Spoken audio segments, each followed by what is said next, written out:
आकाशवाणी नागपूर. स्वाती सोनपेटकर आपल्याला प्रादेशिक बातम्या देत आहे. ठळक बातम्या. देशातल्या 100% पात्र लाभार्थ्यांना कोरोनाची लस देण्याकडे देशाची वाटचाल सुरू असल्याचं पंतप्रधान नरेंद्र मोदी यांचं राज्यसभेत प्रतिपादन. नागपूर विभागातील प्रत्येक शेतकऱ्यापर्यंत पशुधन विमा योजना पोहोचवण्याचं राज्याचे पशुसंवर्धन मंत्री सुनील केदार यांचं आवाहन. राज्य मागासवर्ग आयोगाचा ओबीसी आरक्षणासंदर्भातला अहवाल सर्वोच्च न्यायालयात सादर होणार.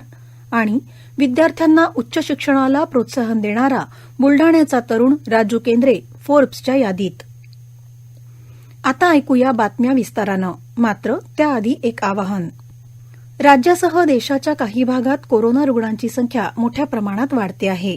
कोरोनाच्या नवनव्या प्रकारांच्या बातम्या चिंता वाढवत आहेत. अशावेळी आम्ही श्रोत्यांना आवाहन करतो की लवकरात लवकर पूर्ण लसीकरण करून घ्या.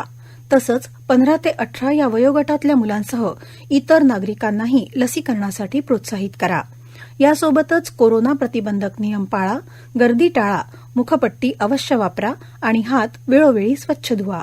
चला त्वरा करा, लसीकरण अवश्य करून घ्या. कोरोनाशी संबंधित योग्य माहिती, मार्गदर्शन आणि मदतीसाठी राज्याच्या 020 261 27394 या मदत क्रमांकावर संपर्क साधा. देशातल्या 100% पात्र लाभार्थ्यांना कोरोनाची लस देण्याकडे देशाची वाटचाल सुरू आहे, असं पंतप्रधान नरेंद्र मोदी यांनी म्हटलं आहे. राष्ट्रपती रामनाथ कोविंद यांच्या अभिभाषणावरच्या आभार प्रस्तावाला राज्यसभेत त्यांनी उत्तर दिलं. कोरोनानं जगासमोर एक संकट उभं केलं होतं, पण 130 कोटी नागरिकांच्या इच्छाशक्तीनं देशानं कोरोना प्रतिबंधासाठी केलेल्या उपायांचं जगभरात कौतुक होत आहे. आरोग्य कर्मचारी, आघाडीवरचे कर्मचारी आणि वैज्ञानिकांच्या कष्टाचं त्यांनी कौतुक केलं. देशाच्या विविध क्षेत्रातल्या लोकांच्या कल्याणासाठी योजण्यात आलेल्या उपायांची रूपरेषा म्हणजे राष्ट्रपतींचं अभिभाषण होतं, असंही पंतप्रधानांनी सांगितलं. स्वातंत्र्याच्या अमृत महोत्सवी वर्षात देशाला पुढच्या 25 वर्षात प्रगतीपथावर घेऊन जाण्यासाठी निर्णय घेण्याची योग्य वेळ असल्याचंही ते म्हणाले. कोविड-19 परिस्थिती, रोजगार, कृषी क्षेत्रात केलेल्या सुधारणा, सूक्ष्म, लघु आणि मध्यम उद्योग क्षेत्रात केलेले बदल, स्टार्टअप, टाळेबंदीनंतर सुधारलेली आर्थिक परिस्थिती असे अनेक मुद्दे पंतप्रधानांनी यावेळी मांडले. यावेळी त्यांनी काँग्रेसवर टीका केली. वस्तू आणि सेवा कर परिषदेची निर्मिती हे देशाच्या मजबूत संघराज्य संरचनेचं मोठं उदाहरण असून राज्यांची प्रगती झाली तरच देशाची प्रगती होईल, असं ते म्हणाले. राज्यसभेत आज 2022-2023 या वर्षासाठीच्या अर्थसंकल्पावर चर्चा सुरू झाली. राज्यसभेतले काँग्रेसचे सदस्य पी चिदंबरम यांनी चर्चेला सुरुवात करताना केंद्र सरकारनं बेरोजगारीच्या स्थितीवर प्रश्नचिन्ह उपस्थित केलं. सरकारनं 2 कोटी रोजगार देण्याचं आश्वासन दिलं, मात्र हे आश्वासन ते पूर्ण करू शकले नाहीत, अशी टीका त्यांनी केली. केंद्र सरकारनं कोरोना मृत्यू, ऑक्सिजनची कमतरता आणि शेतकऱ्यांचं उत्पन्न दुप्पट करणं अशा विविध विषयांवर कोणतीही माहिती पुरवलेली नाही, असा आरोप त्यांनी केला. मागच्या वर्षासाठीचा अर्थसंकल्प मांडताना केंद्र सरकारनं सार्वजनिक क्षेत्रातल्या 3 बँका तसंच विमा कंपन्यांचं खाजगीकरण करण्याचा मुद्दा मांडला होता. त्याचं पुढं काय झालं याविषयीचा तसंच सरकारनं आधीच घोषणा केलेल्या खाजगीकरणाशी संबंधित नॅशनल मॉनिटायझेशन पाईपलाईनचा उल्लेख या अर्थसंकल्पात नाही, असा आरोप त्यांनी केला. कोरोना प्रतिबंधक लसीकरणामुळे मृत्यूचं आणि रुग्णालयात उपचाराधीन रुग्णांची संख्या कमी झाली आहे.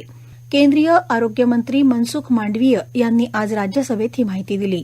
कोरोनाच्या 3ऱ्या लाटेत लसीकरणानं महत्वाची भूमिका बजावली. लस घेतलेले 99% नागरिक सुरक्षित आहेत, असंही ते म्हणाले. 21 जानेवारीपासून कोरोना आलेख सतत खाली येत आहे. लसीकरणासाठी दुसऱ्या टप्प्यात 23,000 कोटी रुपयांची तरतूद करण्यात आली आहे. 15 वर्षाखालच्या लसीकरणाबाबत तज्ज्ञांच्या सल्ल्यानंतर योग्य तो निर्णय घेतला जाईल, असंही त्यांनी सांगितलं. अचानक येणाऱ्या नैसर्गिक आपत्तीत सर्वाधिक फटका बसतो तो शेतकऱ्यांच्या गुराढोरांना. त्यामुळे शासनाच्या पशुधन विमा योजनेचा लाभ प्रत्येक शेतकरी घेईल यासाठी प्रयत्न करावा. गुरे, शेळी, मेंढीपासून कोंबड्यांपर्यंत सर्वांचाच विमा काढता येतो. सहज सुलभ असणारी ही योजना प्रत्येक शेतकऱ्याच्या घरात माहिती झाली पाहिजे, यासाठी पशुसंवर्धन विभागानं प्रसिद्धी मोहीम राबवावी, असे निर्देश राज्याचे पशुसंवर्धन मंत्री सुनील केदार यांनी दिले.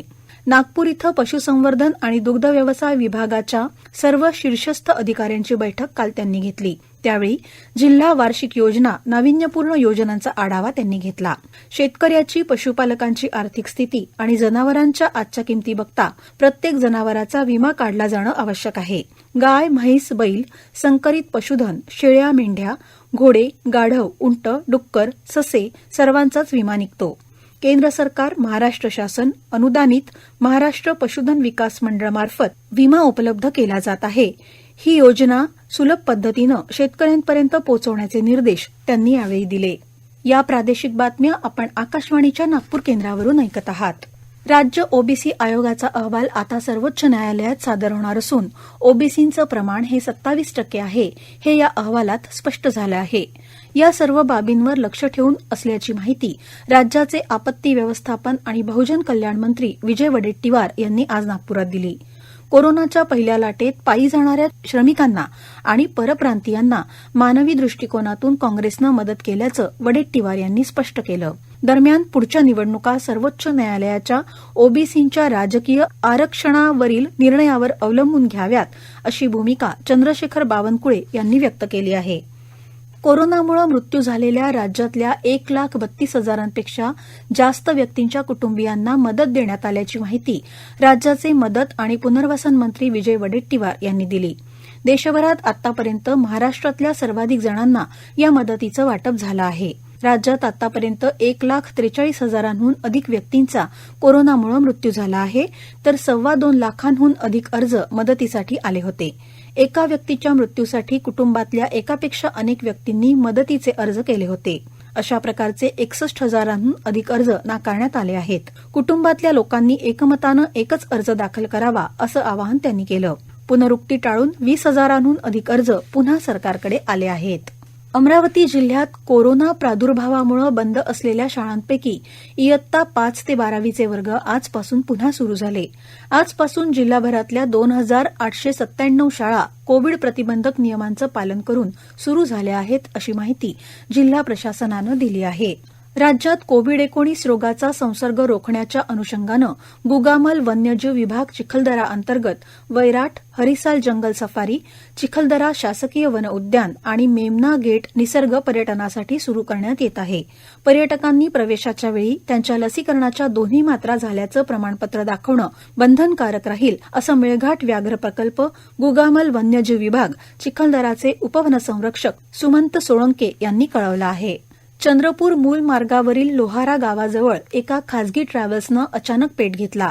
या दुर्घटनेत कोणतीही जीवितहानी झालेली नाही, मात्र लाखो रुपयांचं नुकसान झाल्याची माहिती आहे. ही घटना आज दुपारी घडली आहे. ही ट्रॅव्हल्स चंद्रपूर येथून गडचिरोलीला निघाली होती.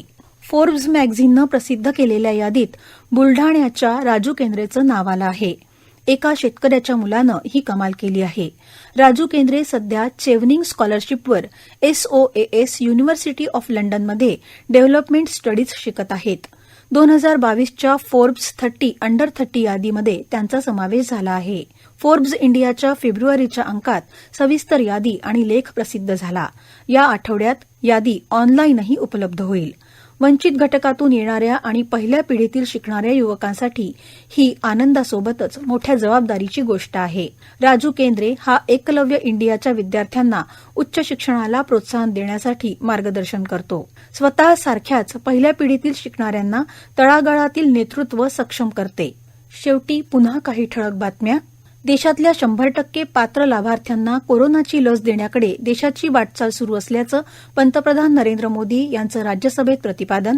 नागपूर विभागातील प्रत्येक शेतकऱ्यापर्यंत पशुधन विमा योजना पोहोचवण्याचं राज्याचे पशुसंवर्धन मंत्री सुनील केदार यांचं आवाहन.